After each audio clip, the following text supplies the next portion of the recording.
서울경제TV와 서울경제신문이 주최하는 국제 컨퍼런스 서울포럼이 내일부터 열립니다. 중국 기업인들의 대거 참석으로 얼어붙은 한중 관계가 풀리는 데 도움이 될 전망입니다. 대선 이후 아파트 모델하우스를 찾는 사람이 부쩍 늘고 기존 아파트 가격도 오름세를 보이고 있습니다. 새 정부는 주택 대출 심사를 강화할 방침이어서 분위기의 편승에 무리하게 대출받아 투자에 나서는 행위를 자제해야 한다는 지적이 나옵니다. NH농협카드와 SK플래닛이 손을 잡고 출시한 NH올런 실업카드를 두고 SK플래닛이 계약 해지를 통보하자 농협은 이를 거부하는 가처분 신청을 내는 등 싸움을 벌이고 있습니다. 은행권이 공인인증서나 보안카드 없이 목소리만으로 금융거래가 가능한 음성인식 서비스를 잇따라 내놓고 있습니다.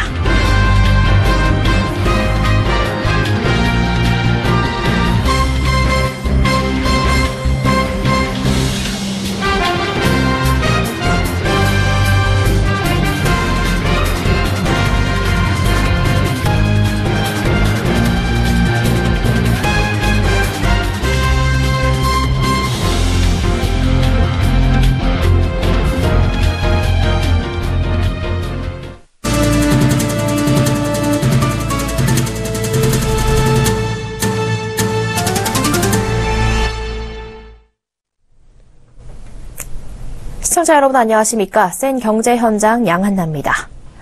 서울경제TV와 서울경제신문이 주최하는 국제 컨퍼런스 서울포럼이 내일부터 사흘간 서울 장충동 신라호텔에서 열립니다. 특히 서울경제TV와 중국에 진출한 한국 기업에 중국 내 마케팅을 제공하는 기업인 CNY가 공동 주관한 한중 비즈니스 포럼에선 사드 문제로 경색돼 있는 한중 관계 속에 양국 기업인들이 머리를 맞대고 한국 기업의 효과적인 중국 진출 전략을 논의합니다. 4차 산업혁명 속 급속하게 발전하고 있는 중국의 신유통 채널을 활용한 성공적인 진출 전략이 모색되는 자리가 열릴 예정입니다. 이보경 기자가 소개합니다. 중국 SNS 등 온라인에서 막대한 영향력을 가진 스타 왕홍. 이들이 입은 옷이나 사용한 화장품은 1초에 수천 개씩 팔리면서 작년 왕홍 산업 규모만도 약 9조 원에 달합니다. 중국 소비시장을 쥐락펴락할 정도로 왕홍의 영향력이 커지자 국내 기업들도 앞다퉈 왕홍 마케팅에 뛰어들고 있습니다. 그러나 최근에는 유명 왕홍에 대한 국내 기업 간 모셔오기 경쟁이 벌어지면서 과도한 마케팅비가 지급되고 있고 심지어는 몇몇 검증되지 않은 왕홍을 활용한 마케팅을 펼쳤다가 피해를 입는 국내 기업의 사례도 나오고 있습니다. 내일 열리는 서울포럼 2017 한중 비즈니스 포럼에서는 웨이보 등에서 10만 명 이상의 팬을 거느린 왕홍, 비키가 한 번의 방송을 통해서 중국 내 인기 플랫폼 다수에 동시 송출할 수 있는 뉴미디어 시연을 하는 등 왕홍을 활용한 마케팅의 실질적인 방안이 제시됩니다. 또 이번 포럼에서는 중국 전자상거래 전문 물류 솔루션 업체인 4PX의 리엔성 고급 부총리가 빅데이터에 기반한 신유통의 미래라는 주제로 중국 신유통의 개념과 중국 디지털 경제의 발전 전망을 밝히는 등 유명 중국 기업인들의 전략을 공유하는 자리가 마련됩니다.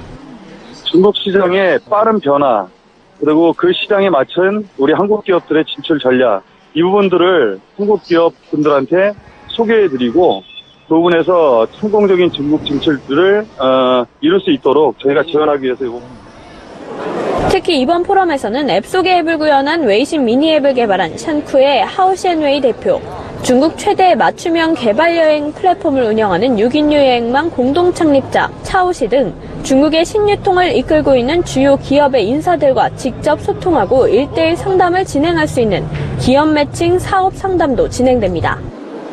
내일 한중 비즈니스 포럼으로 포문을 열 서울포럼 2017은 미래의 한국, 새로운 성장 엔진을 위한 소프트 인프라를 주제로 서울 중구 신라호텔에서 사흘간 개최됩니다. 서울포럼 2017에서는 세계 최고 로봇 권위자이자 미국 매사추세츠 공대 컴퓨터 인공지능 연구소의 최초의 여성 소장인 다니엘라 러스가 산업과 사회에서의 미래 AI 시스템이라는 주제로 강연을 하는 등 국가 정책을 설계하고 사회적 인프라를 구축하는 국내외 전문가들이 모여 한국에 적합한 4차 산업혁명의 조건을 모색할 예정입니다. 서울경제TV 이보경입니다. 새 정부 들어 가계부채 문제 해결을 위해 주택 대출 심사를 강화할 것으로 예상되고 있는데요. 하지만 대선이 끝나자 10수만 명의 수요자들이 모델하우스를 찾고 있고 서울 강남권을 중심으로 아파트값도 오름세를 보이고 있습니다. 대출 강화가 본격화되면 부동산 시장 침체도 예상되는 만큼 대출을 받아 투자에 나서는 건 주의해야 한다는 목소리가 나옵니다. 보도에 정창신 기자입니다. 대선 이후 건설업계에서 밀어놨던 분양 물량을 쏟아내자 수요자들이 모델하우스로 발길을 옮기고 있습니다. GS건설은 지난 19일 개관한 김포 한강메트로자의 모델하우스에 사흘간 6만 5천여 명이 방문했다고 집계했습니다. SK건설이 같은 날 분양 일정에 들어간 서울 영등포 보람의 SK뷰 모델하우스엔 4만 7천여 명의 관람객이 다녀가는 등 업계에선 지난주 전국에서 오픈한 모델하우스 9개 단지에 총 15만여 명이 방문한 것으로 추산하고 있습니다. 여기에 아파트값 상승세도 꾸준한 모습입니다. KB국민은행 조사에 따르면 대선 이후 서울 아파트값은 전주 대비 0.06% 상승했습니다. 특히 서울 강남권 아파트값은 전주 대비 0.07% 올라 수도권 상승을 견인했는데 재건축 기대감 때문으로 분석됩니다. 반면 지방도시들은 0.02% 하락해 수도권과 대조를 나타내고 있습니다. 업계에선 새 정부가 가계부채 해법으로 대출 규제 카드를 꺼내들 것으로 예상하고 있습니다. 박근혜 정부 때 시행했던 DTI 규제 완화책이 오는 7월 말 종료될 것으로 관측되고 있고 DSR이 도입되면 대출받을 수 있는 금액이 더욱 줄어들게 됩니다. DTI는 주택담보대출 원리금에 신용대출과 자동차 할부 등 다른 대출 이자만 더해 연소득으로 나눠 대출 한도를 결정하지만 DSR은 주택담보대출 원리금에 모든 대출의 원금과 이자를 더해 계산하기 때문입니다. 여기에 수도권 아파트값 상승을 견인하고 있는 강남권 재건축 단지들은 올해 말 재건축 초과이익 환수제 유예가 종료될 예정입니다. 이렇게 되면 내년부터 재건축으로 얻은 이익이 1인 평균 3천만 원을 넘을 경우 초과 금액의 최고 50%를 세금으로 내야 합니다. 업계에선 대출 규제로 부동산 시장이 조정을 받을 수 있다고 전망하고 있습니다. 실수요 위주로 매입해야지 집값 차익을 노린 투자는 경계해야 한다는 지적입니다. 전문가들도 대출을 받아 아파트 여러 채를 분양받은 뒤 전매 차익을 노린 투자는 위험하다고 입을 모으고 있습니다. 서울경제TV 정창신입니다. NH농협카드와 SK플래닛이 양사 제휴로 선보인 NH올런 실업카드를 두고 감정이 상할 대로 상한 모양새입니다. 이 카드로 제공하는 혜택 탓에 눈덩이 손실을 본 SK플래닛은 작년 말 계약 해지를 통보했고 이달 초 농협은 계약을 이행하라는 가처분 신청을 냈는데요. 양사는 여전히 고객 피해가 없도록 하겠다고 말하고 있지만 늦어도 다음 달 안엔 농협 측에서 본안 소송까지 제기할 것으로 보입니다. 정훈규 기자입니다. 손을 맞잡고 지난해 제휴카드를 선보였던 농협카드와 SK플래닛이 해당 카드에서 손실이 발생하면서 올해는 감정 싸움을 벌이고 있습니다. 지난해 4월 양사는 매달 200만 원 카드 사용에 10만 원의 모바일 상품권을 제공하는 LH올런 실업카드를 내놨습니다. 카드 사용 수수료가 2%대에 불과한데 현금 혜택이 5%에 달해 가입자 수는 급격히 불어났지만 너무 많은 혜택을 주는 탓에 손실만 눈덩이처럼 불어났습니다. 쿠폰 서비스를 담당한 SK플래닛은 매달 30억 원가량의 손실을 보자 지난해 말 농협카드에 제휴계약 해지를 통보하고 다음 달부터 쿠폰 발급을 중단하기로 했습니다. 이에 농협카드는 이달 초 법원에 계약 이행을 요구하는 가처분 신청을 냈습니다.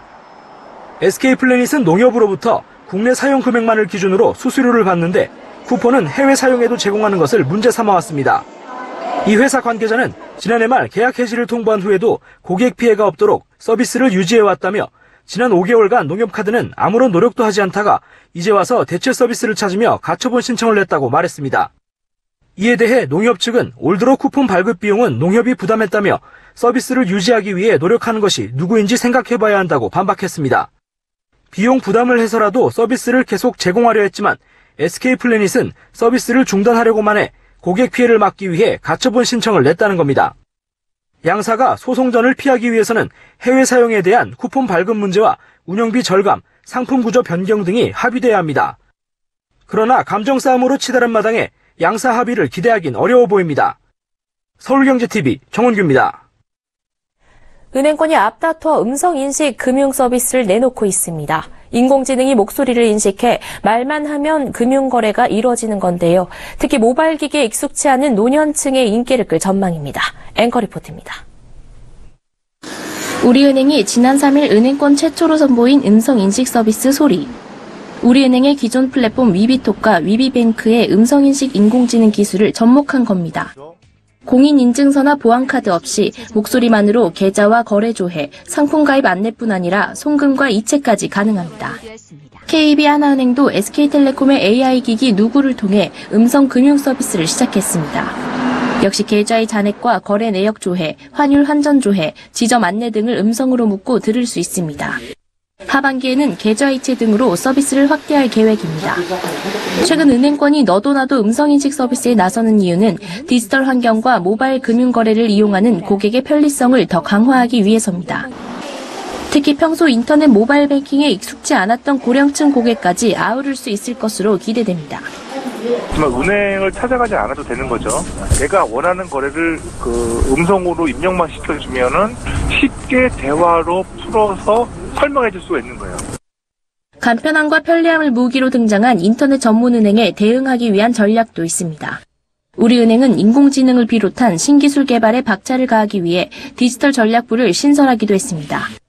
KB국민은행은 빠른 시일 내 핀테크 업체 파워보이스와 협력해 음성인식 기술을 리브 등 기존 플랫폼에 적용한 음성인식 서비스를 내놓는다는 계획입니다. 인터넷 전문은행 K뱅크도 KT의 AI 서비스 기가진이를 통해 말만 하면 금융거래가 이루어지는 카우치뱅킹을 선보일 전망입니다. 서울경제TV 양하나입니다.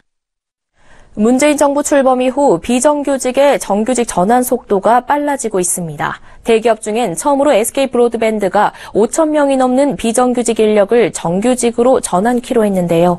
SK브로드밴드가 대기업 정규직 전환 움직임에 신호탄을 쏘면서 다른 대기업들도 정규직 전환에 속도를 내지 않겠느냐는 기대감이 불고 있습니다. 보도에 김혜영 기자입니다. SK그룹 최태원 회장이 대기업 비정규직의 정규직 전환에 물꼬를 텄습니다. SK브로드밴드는 자회사를 설립해 하청 대리점 직원 5,200여 명을 정규직으로 고용한다는 방침입니다. 이들 직원들은 현재 SK브로드밴드가 업무 위탁 계약을 맺고 있는 100여 개 협력업체 소속입니다. 이는 문재인 정부의 핵심 일자리 공약인 비정규직의 정규직 전환이 민간 기업에서 구현되는 첫 번째 사례입니다. 최 회장의 이번 결정은 좋은 일자리 창출을 통해 그룹의 역량을 보강하는 동시에 현 정부의 정규직 전환 행보에도 보조를 맞추겠다는 의지로 풀이됩니다. 이에 따라 대기업의 정규직 전환 확산 바람이 불 것이라는 기대감이 높아지고 있습니다. 실제 LG U+ 등 비슷한 형태의 하도급 계약을 맺고 서비스를 제공하고 있는 다른 기업에도 적잖은 파장이 미칠 것으로 보입니다. 최근 비정규직 줄이기에 나선 문재인표 고용정책. 앞서 지난 12일 인천공항을 찾은 문재인 대통령은 비정규직 근로자의 정규직화를 약속하기도 했습니다. 문 대통령은 후보 시절부터 비정규직을 줄이고 양질의 일자리를 늘려야 한다고 강조해왔습니다. 문재인 정부가 추진하는 비정규직 철폐가 공공부문에 이어 민간으로 이어지며 다른 대기업들의 정규직 전환이 어떤 식으로 이루어질지 노동계와 재계의 시선이 쏠리고 있습니다. 서울경제TV 김혜영입니다.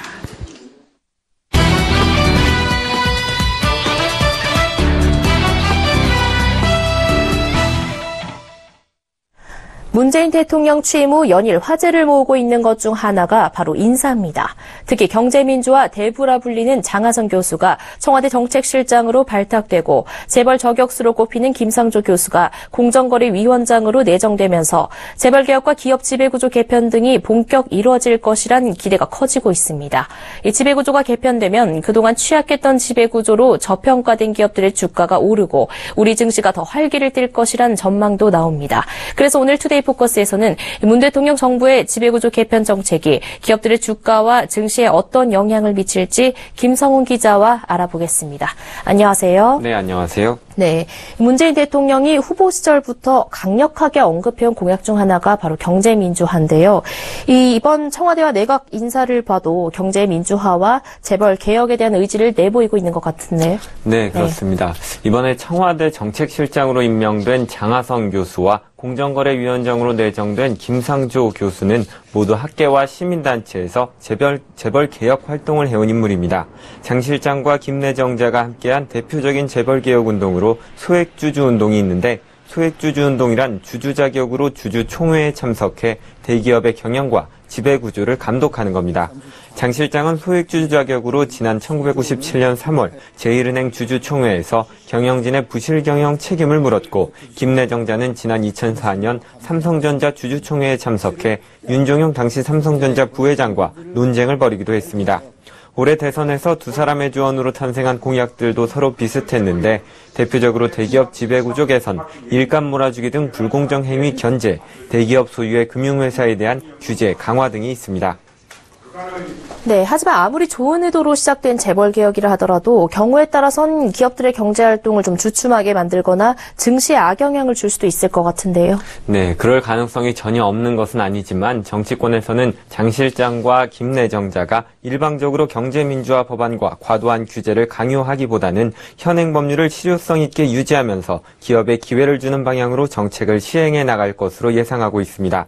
실제로 장 실장은 과거 인터뷰를 통해 재벌들에게 자발적으로 변화할 기회를 주고 진행 상황에 따라서 정부가 개입하는 것이 오히려 더 효과적이라며, 칼은 칼집에 있을 때 무서운 것이다. 칼을 빼면 칼을 쥔 사람이 더 어려운 입장에 있는 것이라고 설명한 바 있습니다. 김 내정자도 재벌 해체란 말을 꺼낸 적은 단 한 번도 없다며 정부와 정치권이 주도하는 재벌 때리기에 부정적인 의견을 밝혔습니다. 다만 삼성이나 SK, LG, 현대차 등 경제력이 집중되는 4대 그룹에 대해서는 보다 엄격한 규제를 적용할 계획입니다. 두 사람의 온건한 개혁 기조에 처음엔 재벌 개혁 공약에 긴장했던 투자자들도 이번 문재인 대통령의 인사를 반기는 분위기입니다. 기업이 낙후된 지배구조를 바꾸고 보다 효율적이고 투명한 조직으로 변화할 경우 기업 가치가 높아져서 기업과 투자자 모두에게 이득이 될 수 있기 때문입니다. 네, 그렇다면 이번 지배구조 개혁으로 재평가를 받을 만한 곳으로 손꼽히는 기업은 어딘가요? 네, 취약한 지배구조로 평가가 좋지 않았던 CJ와 효성, 신세계, 현대백화점 등이 지배구조 개선으로 재평가를 받을 것으로 예상되는데요. 전문가들은 이들 그룹의 전직 검찰, 청와대 등 권력기관 출신의 사회이사 비중이 다른 그룹 평균을 크게 웃도는 등 지배구조 개선의 여지가 많다고 말합니다.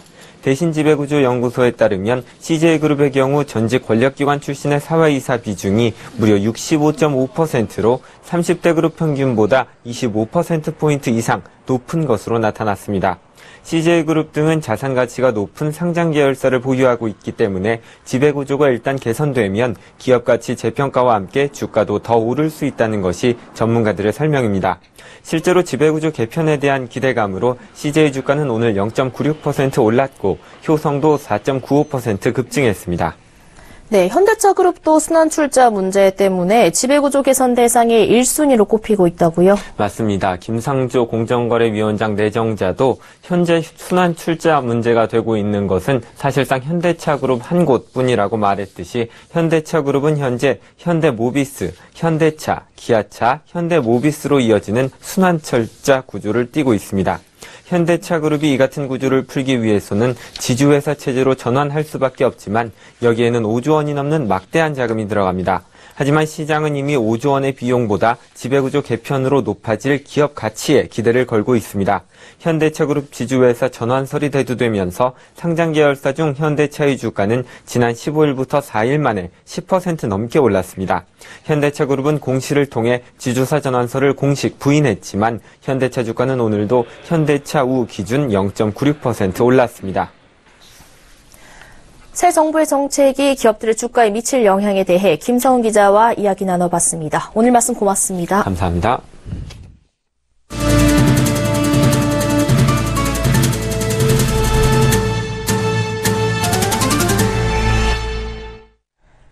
문재인 대통령이 4대강 사업에 대한 정책 감사를 지시했습니다. 김수현 청와대 사회수석은 오늘 춘추관 브리핑에서 이 같은 내용의 4대강보 우선 조치를 발표했습니다.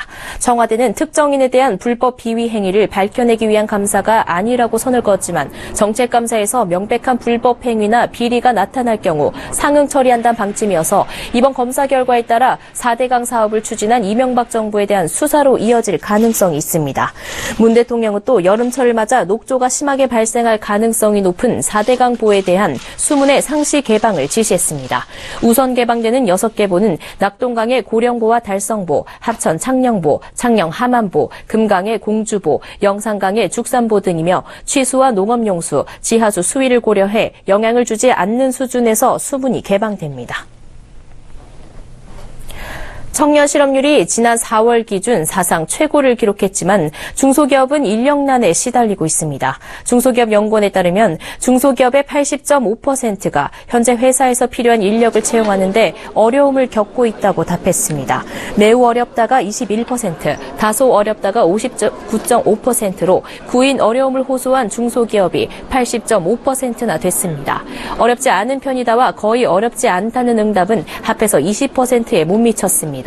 이런 기업들이 인력 부족분을 외국인으로 메우면서 외국인 근로자 수는 계속 늘어나고 있습니다. 법무부에 따르면 비전문 취업과 방문 취업 비자 등으로 입국해 국내 체류 중인 단순 기능 인력 외국인 근로자는 2012년 47만 9천 명에서 지난해 54만 9천 명으로 14.6% 증가했습니다.